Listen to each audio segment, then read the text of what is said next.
Ang mamamayan ay isa sa elemento ng Estado na may mahalagang gampanin tungo sa pagbabagong panlipunan.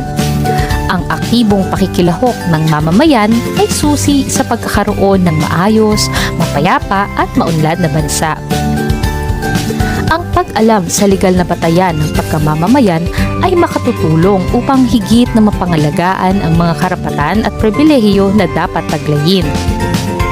Sa araling ito ay malalaman mo at mauunawaan ang kahalagahan ng aktibong pagkamamamayan. Tinatayang panahon ng kabihas ng Griego nang umusbong ang konsepto ng citizen. Ang kabihas ng Griego ay binubuo ng mga lungsod-estado na tinatawag na polis. Ito ay isang lipunan na binubuo ng mga taong may iisang pagkakakilanlan at iisang mithiin. Ang polis ay binubuo ng mga citizen na limitado lamang sa kalalakihan. Ang pagiging citizen ng Greece ay isang pribilehiyo kung saan may kalakip na mga karapatan at tungkulin.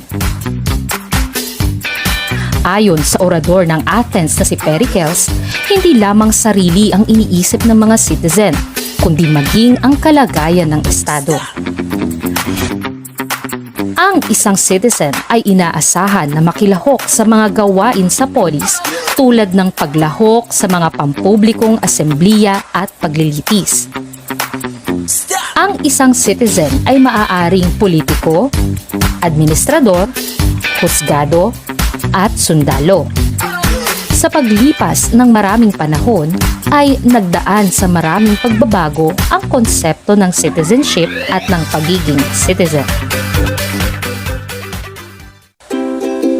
Sa kasalukuyan, tinitignan natin ang citizenship bilang isang legal na kalagayan ng isang individual sa isang nasyon-estado.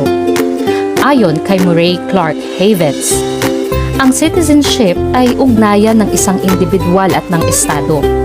Ito ay tinutukoy sa pagiging miyembro ng isang individual sa isang estado kung saan bilang isang citizen, siya ay ginawaran ng mga karapatan at tungkulin. Sa Pilipinas, iniisa-isa ng saligang batas ang tungkulin at karapatan ng mga mamamayan nito. Dito makikita kung sino ang mga maituturing na citizen ng isang estado.